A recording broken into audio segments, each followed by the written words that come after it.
నమస్తే, welcome to 9 PM bulletin. In Maheshwari. మళ్లీ అధికారంలోకి వచ్చేది బీఆర్ఎస్ ప్రభుత్వమే అని ధీమా వ్యక్తం చేశారు బీఆర్ఎస్ అధ్యక్షుడు మాజీ సీఎం కేసీఆర్. జగిత్యాల నుంచే బీఆర్ఎస్ జైత్రయాత్ర ప్రారంభం కావాలి అన్నారు. ఇక్కడి నుంచే రాజకీయ శక్తుల పునరీకరణ సాధించే దిశగా ముందుకు సాగుదామన్నారు. తెలంగాణ పునర్నిర్మాణ యజ్ఞం విజయవంతం కావాలని ఆకాంక్షించారు కేసీఆర్. పోరాటం చేయాల్సిందే, వీళ్ళని నిలదీయాల్సిందే. ఖచ్చితంగా తెలంగాణ పునర్నిర్మాణ ప్రక్రియ, ఆ యజ్ఞం మళ్ళా ప్రారంభం కావాల్సిందే. తెలంగాణ ప్రజలు గెలిచి నిలవాల్సింది. బ్రహ్మాండంగా పనిచేద్దాం, ముందుకు పోదాం. ఈ జగిత్యాల జైత్ర యాత్రనే మళ్ళీ మన రాజకీయ శక్తుల పునరేకీకరణ చేసుకుంటూ మనం విజయం సాధించే వైపుగా పోవాలి. తప్పక విజయం సాధించాలి. తెలంగాణ పునర్నిర్మాణ యజ్ఞం పునఃప్రారంభం కావాలి. ముందుకు పోయి మనం విజయం సాధించాలని కోరుకుంటూ జై తెలంగాణ, జై తెలంగాణ. మాజీ మంత్రి జీవన్ రెడ్డి బీఆర్ఎస్ లో చేరారు. జగిత్యాల బీఆర్ఎస్ ప్రజా ఆశీర్వాద సభలో మాజీ సీఎం కేసీఆర్ సమక్షంలో జీవన్ రెడ్డి బీఆర్ఎస్ తీర్థం పుచ్చుకున్నారు. స్వయంగా కండువా కప్పి బీఆర్ఎస్ లోకి ఆహ్వానించారు కేసీఆర్. ఆ తర్వాత ఆయన అనుచరులను జీవన్ రెడ్డి కేసీఆర్ కు పరిచయం చేశారు. ప్రజలంతా ఏకం కావడం కోసం ఈరోజు జగిత్యాల జిల్లా పట్టణంగా కాంగ్రెస్ పార్టీ తన పట్ల వివక్ష ప్రదర్శించింది అన్నారు జీవన్ రెడ్డి. కాంగ్రెస్ వచ్చాక కేసీఆర్ పథకాలు ఏవీ అమలు కావడం లేదు అన్నారు. కాళేశ్వరం కూలేశ్వరం అని మాట్లాడిన రేవంత్ ఇవాళ అదే ఆధారమని నమ్మక తప్పలేదు అన్నారు జీవన్ రెడ్డి.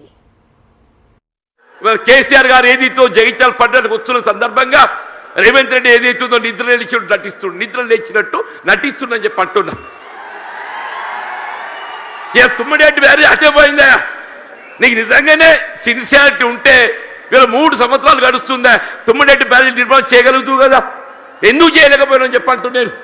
వీళ్ళు నిన్నటి వరకు ఏదైతుందో వీళ్ళు ఏ కాళేశ్వరం కూలేశ్వరం అని మాట్లాడిండే, అదే కాళేశ్వరం అదే మేడిగడ్డ ఏదైతుందో మన భవిష్యత్తు ఏదైతుందో మనకేది అండగా ప్రాజెక్టే మేడిగడ్డ కాబోతుందని చెప్పి అంటున్నాను. జీవన్ రెడ్డి లాంటి కర్కోటక నాయకుడిని తాను ఎప్పుడూ చూడలేదునంటూ ఘాటు వ్యాఖ్యలు చేశారు సీఎం రేవంత్. నస్తూరుపల్లిలో 2వ విడత రైతు బంధు నిధులు విడుదల సభలో ఆయన మాట్లాడారు. ప్రజా పాలన పోవాలి, పాపాల భైరవుడు రావాలి అని జీవన్ రెడ్డి అంటూ ఉన్నారని, పాపాల భైరవుడి పాపాలు జీవన్ రెడ్డికి తెలియదా అని ప్రశ్నించారు సీఎం రేవంత్. ఒక ఆయన అంటున్నాడు, ఇంతకాలం శ్రీధర్ బాబు గారు, అడ్లూరు లక్ష్మణ్ గారు అనేవాళ్ళు ఆయన పెద్ద మనిషి అని. ఇక ఆయన పెద్ద ఆయనను కాదో నాకైతే తెలియదు, కానీ ఆయన అంటున్నది ఏందయ్యా అంటే ప్రజాపాలన పోవాలి, పాపాల భైరవుడు రావాలంట. నేను అడుగుతున్న మా మిత్రులను, ప్రజాపాలన ఎందుకు పోవాలి? ఫామ్ హౌస్ల పండుకున్న పాపాల భైరవుడు ఎందుకు అధికారంలోకి రావాలి అని నేను అడుగుతున్న ఈ వేదిక మీద నుంచి.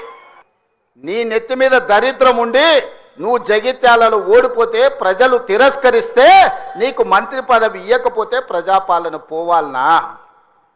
ఇవాళ నిన్ను పెద్ద మనిషి అని మేము పిలవాలనా? పెద్ద మనిషి అని పిలిపించుకునే అర్హత నీకు ఉన్నదా అని నేను ఈ వేదిక మీద నుంచి అడుగుతున్నా. అంతకుముందు జయశంకర్ భూపాలపల్లి జిల్లాలో పర్యటించారు సీఎం రేవంత్ రెడ్డి.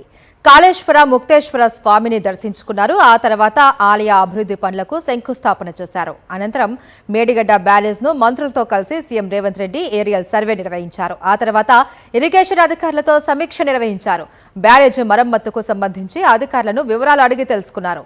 కాటారం మండలం నస్తూరపల్లిలో ఏర్పాటు చేసిన బహిరంగ సభలో రైతు భరోసా 2వ విడత నిధులను విడుదల చేశారు.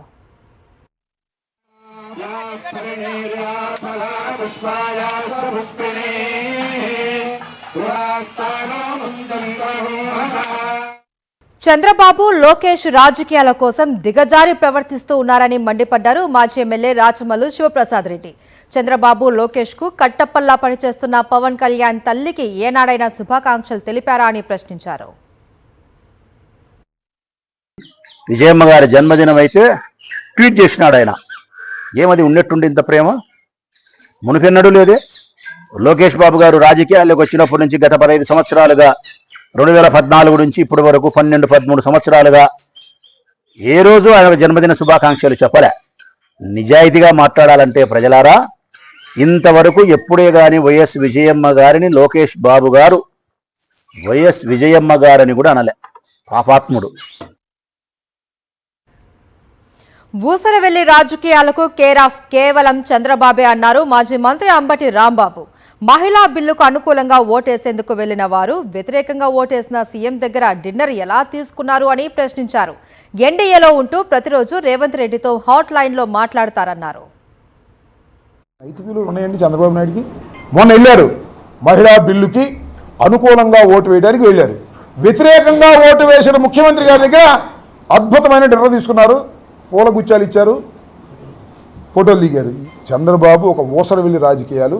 చంద్రబాబుకి ఏది అవకాశం ఉంటే దోచుకోవడానికి, పదవి సంపాదించడానికి ఎంత గడ్డైనా గరిచేటటువంటి స్వభావం కలిగినటువంటి వ్యక్తి. 2 ఏళ్లలోనే 3,56,000 కోట్ల అప్పు చేసిన కూటమి ప్రభుత్వం వాటికి లెక్కలు చెబుతుందా అని ప్రశ్నించారు జై భీమ్రావ్ భారత్ పార్టీ అధ్యక్షుడు జడా శ్రవణ్. ప్రతి నెలా ప్రభుత్వానికి పన్నుల ద్వారా వస్తున్న 20,000 కోట్లు ఏం చేశారో చెప్పాలి అన్నారు. వైఎస్ జగన్ ప్రభుత్వం 5 ఏళ్లలో 3,60,000 కోట్లు అప్పులు చేస్తే 2 ఏళ్లలోనే చంద్రబాబు ఆ రికార్డులను బద్దలు కొట్టారన్నారు. రాష్ట్రంలో అన్ని పథకాలు అటకెక్కినాయి కదా, 2 సంవత్సరాలు కూడా నిండని ఈ ప్రభుత్వం 3,56,000 కోట్ల రూపాయలు అప్పు చేయడానికి కారణం ఏంటండి? అప్పుకి ఈ రాష్ట్ర ప్రభుత్వం లెక్క ఏమన్నా చెప్తుందా? ఈ పన్నుల ద్వారా రాష్ట్ర ప్రభుత్వానికి రమారమి ఎవ్రీ మంత్ 18 నుంచి 20,000 కోట్ల రూపాయలు ఆదాయం వస్తుంది. డబ్బు మొత్తం ఎక్కడ పెట్టారు? మాజీ ముఖ్యమంత్రి జగన్మోహన్ రెడ్డి గారు 5 సంవత్సరాలకు కాను 3,60,000 కోట్ల రూపాయలు అప్పు చేస్తేనేమో రాష్ట్రం శ్రీలంక అయిపోయిందా? 2 సంవత్సరాల వ్యవధిలో 3,60,000 కోట్ల రూపాయలు అప్పు చేసి చంద్రబాబు నాయుడు గారేమో అద్భుతమైనటువంటి పరిపాలనా దక్షుడు, ఆయన ఎవరు ప్రశ్నించకూడదు. వైఎస్ఆర్సీపీ నేతలపైనే కాదు, ఉద్యోగ సంఘం నేతలపై కూడా ఏపీ ప్రభుత్వం రెడ్ బుక్ ప్రయోగిస్తోంది. కాకర్ల వెంకట్రామిరెడ్డిని కూటమి ప్రభుత్వం డిస్మిస్ చేస్తూ ఉత్తర్వులు జారీ చేసింది. కక్ష కట్టి మరీ వెంకట్రామిరెడ్డిని ఉద్యోగం నుండి తొలగించింది. సచివాలయ ఉద్యోగుల సంఘం అధ్యక్షుడిగా పనిచేసిన Venkatramireddy AP government employees federation అధ్యక్షుడిగా ఉన్నారు. 22 నెలలుగా ఉద్యోగుల సమస్యలపై ఆయన ప్రశ్నిస్తూనే ఉన్నారు. ఉద్యోగులకు చంద్రబాబు ఇచ్చిన హామీలపై నిలదీస్తూ ఉన్నారు. చంద్రబాబు మోసాన్ని ఎండగడుతున్నందుకు కక్ష సాధింపు చర్యలకు దిగింది. చరిత్రలో ఎన్నడూ లేని విధంగా వెంకట్రామిరెడ్డిపై పగపట్టిన ప్రభుత్వం ఆయన్ను డిస్మిస్ చేసింది. సచివాలయంలో అసిస్టెంట్ సెక్రటరీగా పనిచేస్తున్న వెంకట్రామిరెడ్డి చంద్రబాబు సీఎం అయిన తర్వాత ఆయనపై సస్పెన్షన్ విధించింది. ఇప్పుడు శాశ్వతంగా సర్వీస్ నుండి డిస్మిస్ చేస్తూ ఉత్తర్వులు జారీ చేసింది. అది కూడా చంద్రబాబు పుట్టినరోజు నాడే ఉత్తర్వులు వెలువడ్డాయి.